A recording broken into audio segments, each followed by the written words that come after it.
السلام عليكم ورحمة الله وبركاته ومد الصوماليات ميل الله لميشا جوكتان وحان إذنكو سلام يا سلامة إسلام كمر لبعض. السلام عليكم ورحمة الله وبركاته. الحمد لله إلهي أيام هذا الرن أي أسقناتي الله أنا أبو ري أدون كنا كيني نإرزاقو ندلو ننوليسيو أيام هذا الرن أسقناتي. أولا هذا الوالبو مركي لبلاوة وحكونا سن إلهي سبحانه وتعالى إن لغو بلاوه سيدو إلهي رالي نوغا نقضي إن شاء الله تعالى. سود هذا ما شاء الله ومدى الدولة لماذا جعل صومال لماذا جعل هرمرك ودنك جعل ما شاء الله. سود هذا ما شاء الله ما أنتو حاوم لنا إني عركتدي تي هوري دانتو موقالكي ما شاء الله إن وحبان كسو دري مركا إني مقدقي هوري وسنجيرنا أمالينا ما شاء الله. سود هذا ولا ليال إلهي درتس أيدين جعلهاي انت ودنيين تأه صومال لماذا جعل دولة لماذا جعل هرمرك ودنك جعل قولها ودنك جعل هذا سود هذا إن شاء الله. السوق وما شاء الله وما سنت هذا وحير مشغول يرام كجرا إن شاء الله. دوا اسك سوق من دونا إن شاء الله سكر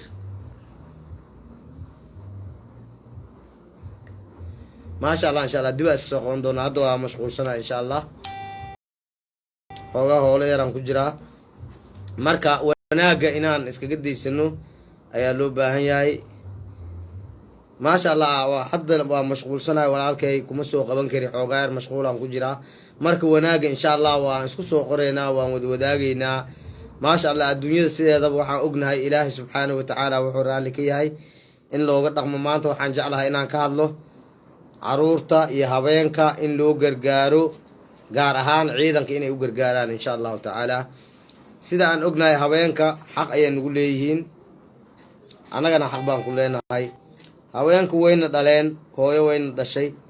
9 bilood ayayna soo waday maasha allah. marka hoolaha inaan lisku fiirsanin maanta hooyo in la caawiyo abaayo la caawiyo xaaskaaga caawisid waa wax wanaagsan waayo waxay ka mid tahay waxyaabaha loo baahan yahay. wiilka haddaad wax bartid iskool madrasa aad geysid aad wax bartid qur-aanka aad bartid aad iskuul aad bartid gabadhana saasoo kale inaad yeeshidaa loo baahan yahay. ma ahan gabadha fadhiid ma ahan. marka maasha allahu tacaala haddaad wiilkaaga shaati usoo gadid waxaa loo baahan yahay gabadhaadana inaad dirac usoo gadid maasha allah. yacni waxay ku xiran tahay wanaagga isku xirka bulshada inaan ka wada shaqeyna insha allahu tacaala. soomaaliya meel allaale meeshay joogto soo dhawaada. maanta ciidankiinii ilaahay dartiis ayuu idiin jecel yahay maasha allah.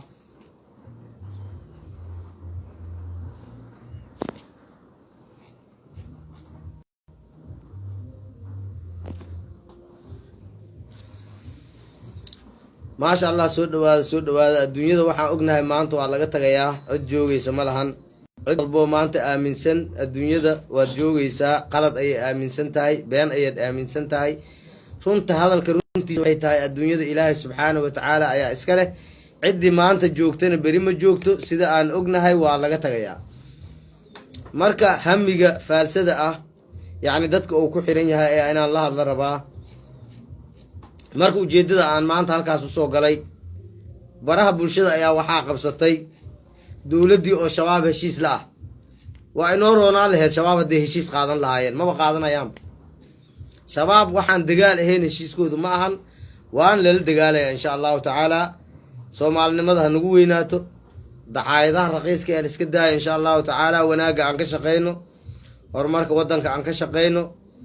guulaha waddanka aan ka shaqeyno. shabaab iyo dowladda heshiis ma ahan mana naqan doonaan. waxaysan ku naqanaynin shabaab mabda oo asiga jeebkiisa kasoo asaasay ayuu jeebka ku wataa. wuxuu taagan yahay markaan 10 qof oo Soomaali ah meel taagan aan dilay janno ayaan galaya. bal iga dhageysta iga qora hadalkan maanta mabda asiga keensaday oo wuxuu wataa oo u isticmaalayo 10 qof oo isku xiran markaan dilo janno ayaan galaya. marka nin 10 qof oo Soomaali ah markuu dilo janno raadinayo ee dowladda inay 10 kaas qof badbaadisan rabto isku mabda ma naqan karaan. hal mabda ma wada qaadan karaan heshiisna ma naqan karaan. marka waxaan rabaa ummadda Soomaaliyeed meel allaale meeshaad joogtaan nagala shaqeeya qolada argagixisada meelahaad kusoo aragtaan soo sheega insha Allahu tacaala anagana insha Allahu tacaala waxaan diyaar u nahay inaan gacan bir aan ku qabanno insha Allahu tacaala waayo adduunyada maanta annaga aan joogno annaga ma lihin cid maanta adduunyada anaa iskala dhihi karta malahan adduunka ilaahay subxaanahu wa tacaala ayaa iskale sidaan ognahay waayo sidaan ognahay annagoo dhan ilaahay subxaanahu wa tacaala ayaana keenay adduunyada haddana sida aan ognahay annagoo dhan ilaahay subxaanahu wa tacaala ayaa adduunyada naga qaadaya marka adigoo lagu keenay oo haddana lagaa wadaayo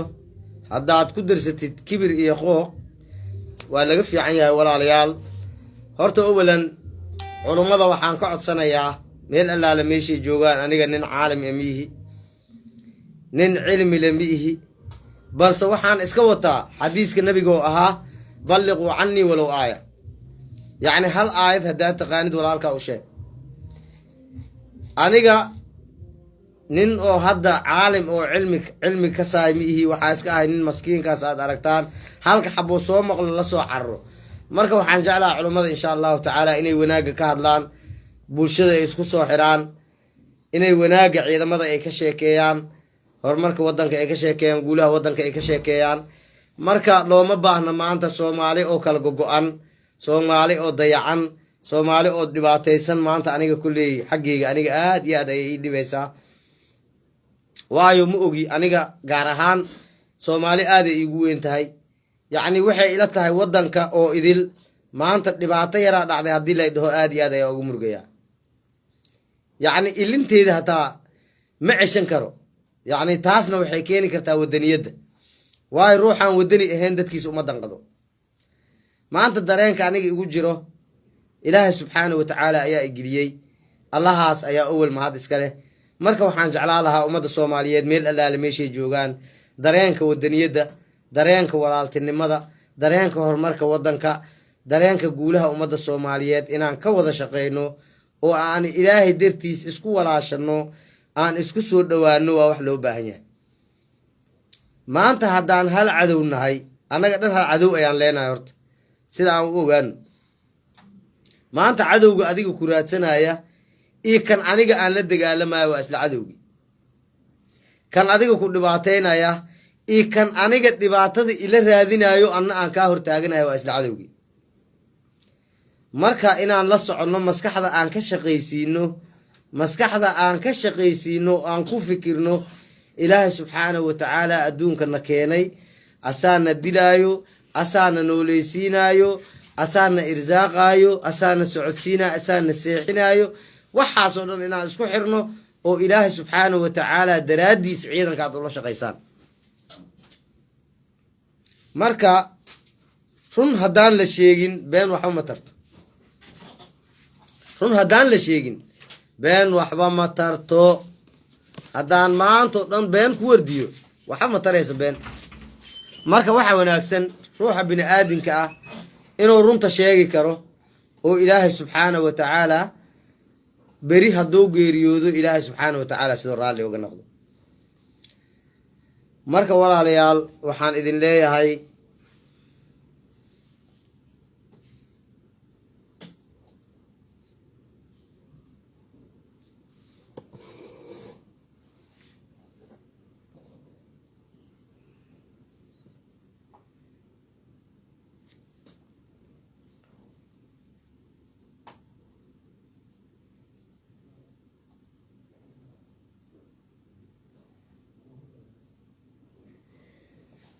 maasha allah cali dheero waa mahadsan tahay waxaad ii soo qortay 60 cisho kadib inaan noolaanaynin oo la dilaayo laakiin awalan ilaahay subxaanahu wa tacaala ayaa wax dila geerida gacantaada hadday ku jirto 60 cisho ma ahna maanta ii imaaw insha Allahu tacaala yacni ma ihi nin loo soo hanjabi karo amba nin loo soo dhaaran karo cali dheeraha adiga aad sheegaysa wuxuu ileeyahay xayawaan oo caadaystay inuu dhiigga Soomaaliyeed ka ganacsado waayo 60 cisho aad ii qabatay waad badisay waxaan jeclaan lahaa inaad ii soo qabatid hal maalin gudaheeda kadib waan ku dilayaa waxba ma dili kartid waxaa tahay maskiin daciifa waxaa tahay maskiin oo gaajoonayo oo dhimanayo oo asiga naftirkiisa haddii far laga qabto oynayo marka al-shabaab haddaad adiga inaa la ammaano rabtay amba al-shabaab in laga cabsanayo haddaa u malaysa al-shabaab ma ahan miday ajasha gacanta ku wadaan al-shabaab waa qolo isku bahaysatay inay ummadda soomaaliyeed dhibaateeyaan marka barnaamijka meesha ka daaran ma ahan hanjabaad aad warqad iigu soo qortay oo qoraal ahaan aad iigu soo dirtay cali dheere iyo balaayada qashinka ay dabada ku wataan uraayaan waxaan leeyahay insha allahu tacaala mar dhow insha allah idinka ayaa baabi'i doontaan mooyaane aniga inaad idishaan iska dhaafay aniga waxaan hubaa ajashayda inay ilaahay gacantiisa ku jirto aysan gacan bini aadin ku jirin balse laakiin idinka haddaad soomaali inaad dhammaysaan go-aansateen saaxiibkay 60 cisho waa badan tahay maad 10 cisho iyo meelahaas aad iigu imaad yaa haddaad ajasha gacanta ku wadaan insha allah 60 cisho waan kuu tirinaynaa waa 2 bilood insha allahu tacaala ninkii isoo qabay idhahay waaye haddaa al-shabaab tahay al-shabaab aniga waxaan leeyahay ilaahay dartiis ayaa u nacay waa shayaadiin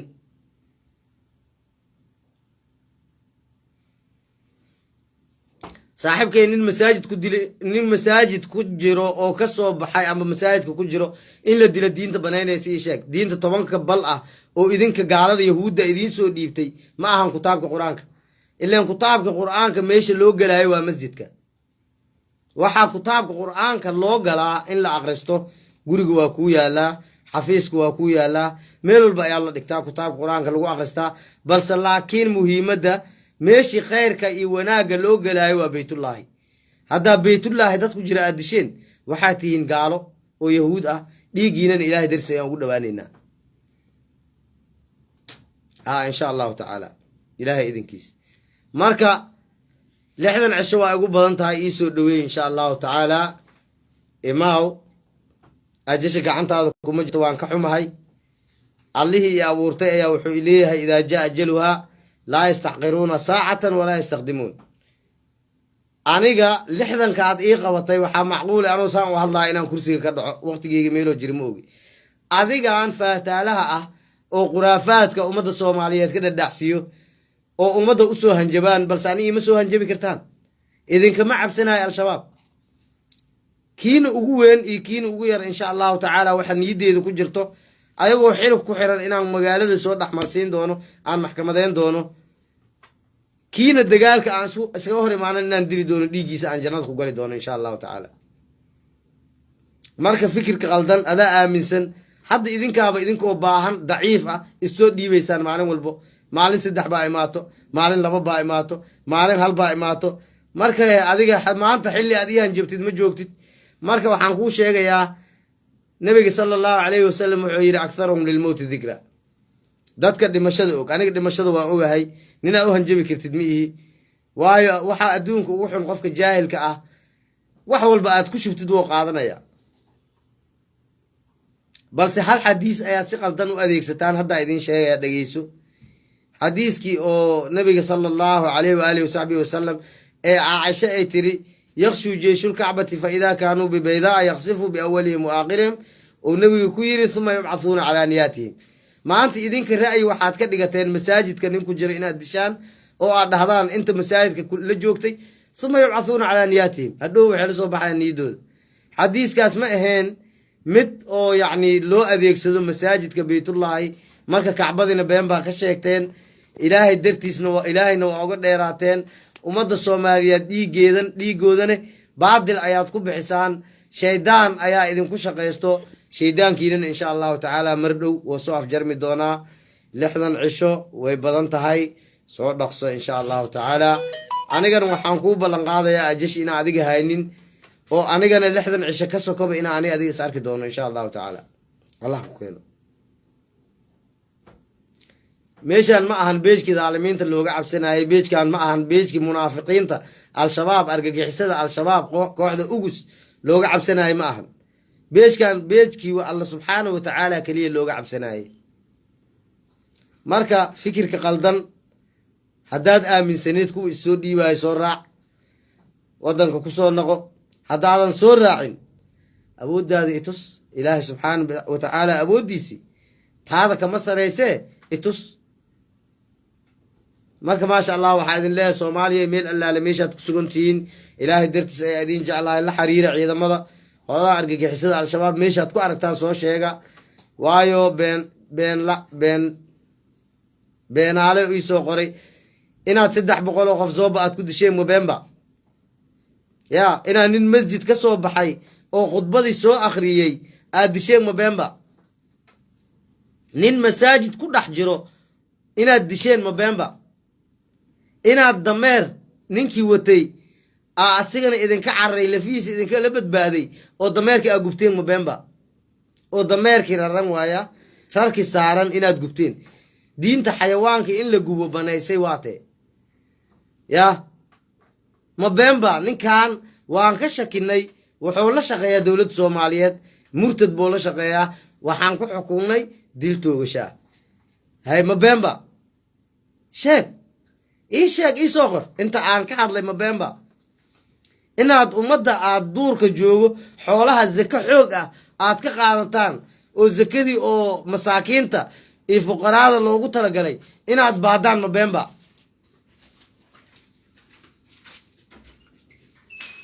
yaa maskiin anagoo dhan maskiin baan nahay laakiin adiga waxaa iska dhigaysaa nin awood leh awood ma lihid ilaahay subxaanahu wa tacaala ayaa awood leh marka ogaaw wadakir fa ina dikraa tanfacu lmu'minuun waanadu waxay wax u tartaa qofka mu'minka ah al-shabaab mu'min ma ahan al-shabaab waa yahuud oo ilaahay subxaanahu wa tacaala u soo diray ummadda muslimiinta inay dhammeeyaan maanta diinta islaamka masjidka ayaa loo tagaa kitaabkii qur'aanka ayaa lagu akhristaa cilmiga ayaa lagu bartaa masjid nin ku jiray nin dilay wuxuu haasto ma kasaay aniga ma kasaay wuxuu haasto adi 60 cishaa ii soo qortay saaxiibkay waxaan kaa codsanayaa ka soka inaa ii imaatid aan isbaranno waxaan kuu sheegayaa 10 baal oo idinka aad wadataan